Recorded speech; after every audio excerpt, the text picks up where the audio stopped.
Oh, my... You look like a hammerhead shark.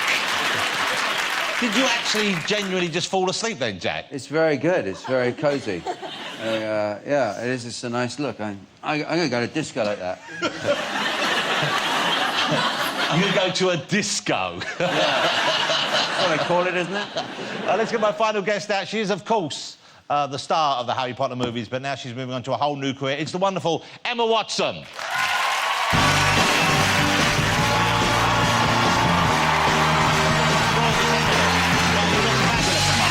Lovely to see you again. Come on, sit down. That's a wonderful outfit. Is that leather, that dress? It is leather. Wow, it's a purple leather dress. It's a purple leather dress with slits. Well, congratulations. Last time we met, you were just finishing up the Harry Potter movies. I was. That was just coming to an end. And I got the feeling that you were a little relieved, but at the same time, obviously dealing with, you know, something very big ending in your life. How did that feel straight afterwards? How did you process that, kind of moving on for something that crucial to you?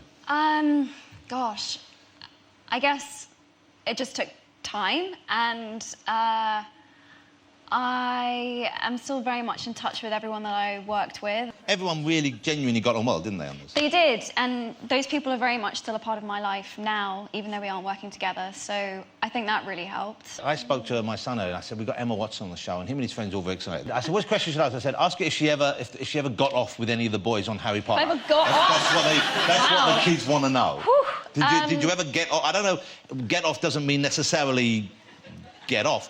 You know what I'm saying? It means maybe, was there any kind of romance? I've got to be honest, honestly, the whole 10-year period, I never so much as pecked either one of them on the cheek. Oh. It was pure friendship all the way from the beginning. So it was just friendship, really? You were like brothers and sisters? What about Draco? What about Tom, who played Draco? There was something going on there, wasn't there? That's what I heard. How do you know this? I heard this. You've done your research. Yes, age sort of like between sort of the ages of 10 and 12, I had a really terrible crush on Tom Felton. But you know why? Because girls love a bad guy. We love a bad guy, and he was a few years older, and he had a skateboard. Wow. And that just did it, really. Well, you had me with skateboard. I know. Did he bring the skateboard in? Oh, yeah. He used to, like, do tricks on it, and he used to, like... He was so cool. Oh. Yeah. And did he know you had a crush on him? He totally knew. And the thing is that he'd tell everyone, he's like, oh, I see her in, like, a younger, sisterly way. Oh. And it just broke my heart. Oh. It still does. That bastard. I always knew Malfoy was an evil little piece of work, and he broke her mind, his heart. He really did. It was gutting, really. You know, the weirdest thing, I suppose, it must be strange for you, but it's strange for all of us to have seen you grow up and be part of our lives. From how old were you when you started the films? I just turned 10. Just turned 10? Yeah. 10 until you become a young woman, and they become young. And if you look at the differences, I mean, we have you here now, but you look, that's when you first started. And then we have Dan when he started. Look at Dan. I mean, I think Dan maybe changed the most. Maybe not, because that's Dan then. Look at Dan now, and you can still see it's clearly him. But look, he's turned into a handsome leading man. And then we have Rupert. Look at Rupert. And look at Rupert now. He looks so different. It's like, I mean, it really is... I mean, it doesn't look bad, but it's a choice, I suppose. I guess you're keen to be moving on from this period, but I guess people who are watching the films now, and those films, they're classics. I mean, they're incredible films. I might quiz you on a couple in a minute. Oh, no. But before we do, it was kind of weird, because I mean, I like all the movies, but I love the Triwizard Tournament. Was that Goblet of Fire? That was Goblet of Fire. And that was the film, it seems bizarre now, that Robert Pattinson was in. Yes. I've heard rumours that he might be appearing as Christian Grey in the Shades of Grey. Oh, really? And that's one of the things I heard. And I read somewhere that you would consider playing Anastasia. I haven't been sent a script or any form of "Are you interested?" from any film people. I don't think they've got to that stage yet, though, so I wouldn't count yourself out just because of that. I mean, if they offered it to you... I mean, have you read the books? No, I haven't, but... What? I bet you have. No. It's so funny. I was literally just having this conversation 5 minutes ago. I was like, can someone just tell me what happens? Because I don't understand what all of the fuss is about. And now she gave me a short synopsis. Who did? My makeup artist. Okay.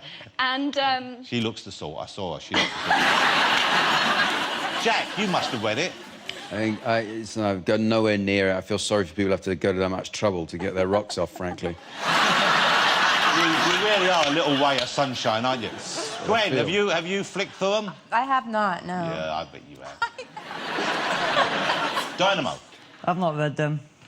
He's read page 228. There's enough for him.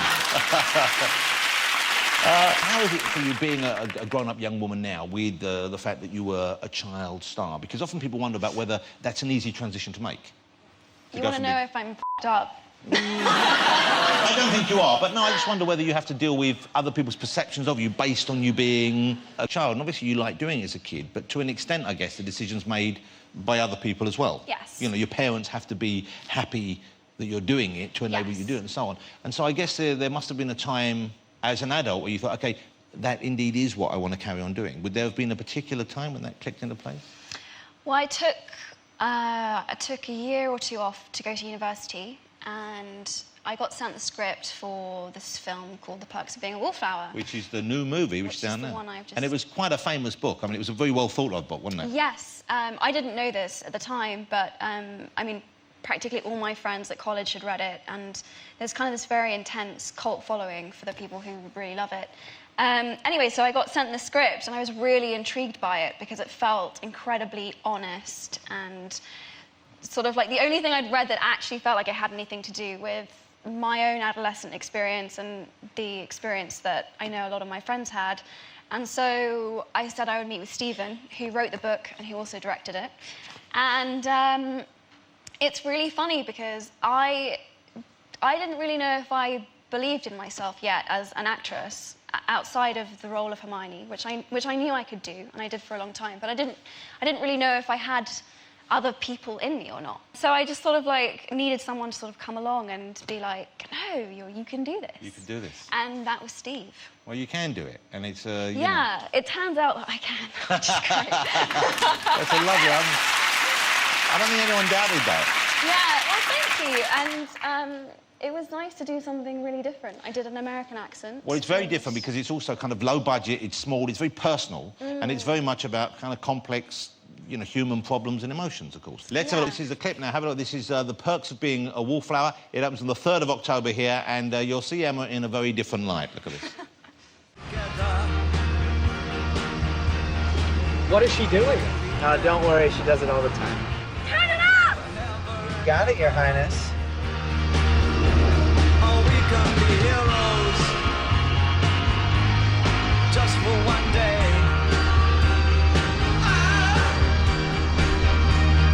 I will be king. And you What? I feel infinite. will be queen. And nothing. Emma Watson in The Perks of Being a Wallflower. We're going to take a break. Stick around, Emma. I'd like to chat to you a little bit more after this, but we have Emma and also music from No Doubt after the break. Don't go away. Welcome back. I'm still here with the lovely Emma Watson. Are you filming at the moment in Iceland? Is that where you've come back from? I just came back from Reykjavik. So you're filming in Reykjavik. This is with Russell Crowe. It is you just indeed. mentioned. How are you getting on with Russell? He's great. He's super, super great. I was super intimidated at first, but he's kind of a big teddy bear. He's like nice. And how do you, I guess, is there a lot to do in Iceland in the evenings in Reykjavik, or is it... Beautiful, beautiful landscapes and, like, amazing place to be, and I'm so glad that I went. But after, like, the second week in, Ross was like, what are you doing this afternoon? I was like, nothing really. And he said, well, what you should do is come to the gym with me. And I was like, okay. And with like 10 minutes in, he's got me like bench pressing stuff, and it was awful. And I was trying really hard to be like, I was like, yeah, I can do this. I can bench press. And I thought I was going to strangle myself, because when the weight comes down like this and you're like trapped behind it, I just felt like the girliest, weediest, most pathetic. This is Russell, he sees you as a bit of a project, does he? He wants to bulk you up, or what is he trying to do here? I think he thinks it's important to be fit and be healthy and stuff. And so he wanted to share. But I've met Russell many times, and I like Russell quite a lot, but he swings between being very, very fit and being very fat. I mean, he goes between, as most men do, he goes between the two extremes. I don't know. I think he does that for his parts. I think he takes it quite seriously that physically you should get into character for your part. He's a method kind of guy. Yeah, Okay, he's okay. serious. You know, mentioned earlier, and you said you loved the books and you knew a lot about Harry Potter. Okay. I wanted to test your knowledge. I did because I know that you're about to put me through my paces. You should know a lot. You were in the films. You should still know a lot about the Harry Potter experience. Okay, here we go. I've got some quiz questions for you based on Harry Potter. This is Quizzitch, okay? And we're going to see how much you can remember, if that's okay. Okay. Okay, so we're going to play Quizzitch. Quizzitch. Question 1. Okay. Who played the character of Hermione Granger in the Harry Potter... Okay. Question 2. In the sport of Quidditch, how many points is a golden snitch worth? 150. Correct. On which platform at King's Cross Station do students board the Hogwarts Express? 9 3/4. That's an easy one. What is the name of the snake language spoken by Lord Voldemort in Harry Potter? Hang on a minute. That's not helpful, Jonathan. Nagini speaks it, Voldemort speaks it. Oh my... Parseltongue. Parseltongue. The spell Lumos makes a wand light up. What spell makes it go dark again? Lumos. Were you in the films? I'm beginning to... Nox. I never heard anyone say that in the film, though. What's the name of Neville Longbottom's father? You've got to be joking. This is so unfair. I'll ask you one more. It's the pressure. It's the blue light. I can't... Yeah? Too much. What was the name of the three-headed dog that guarded the trapdoor leading to the Philosopher's Stone? Fluffy. Fluffy! There you go. You did really well. That was perhaps unkind. It's a thrill to have you on the show because you've grown up... It might have been difficult circumstances for some, but you've grown up in the public eye, and that can't be easy. And you've turned into such a smart and capable and beautiful young woman. Isn't she, ladies and gentlemen? Just such a joy to have you here. And you played along with everything here, so thank you so much. But I still find it so strange, because I remember I was doing various film-related things, and I think I interviewed you and the other guys for every press junket. Yeah, you did. And I don't have a clip of me interviewing you on this one, but I just thought, I just amazed. This is, I think, the very first press junket. Oh, no! That you and Daniel and Rupert did, and it's just so cute, it's so sweet. So I'm going to inflict this one last thing on you before we let you go. Horrible. Have a look at... No, you'll love it. Look at this. Well, so far it's sort of turned things upside down. I don't know, I've never had anything happen to me like this before. I've never done anything. And it's just going to be so amazing to see how things are done. Hadn't done a day's filming yet, had you? That's so sweet. I haven't done anything. I'd never acted before, and now I have. And look at you So now. that's You've good. been in the most successful movie franchise of all time, and you're now making grown-up movies and doing Yes, great in them as well. thank you. It's lovely to have you. Ladies and gentlemen, will you join me in saying thank you to the fabulous Emma Watson? Thank you so much, and thank you for playing along. You did well at Quizzitch. You did great. Thanks to Emma, of course. Thanks also to Jack and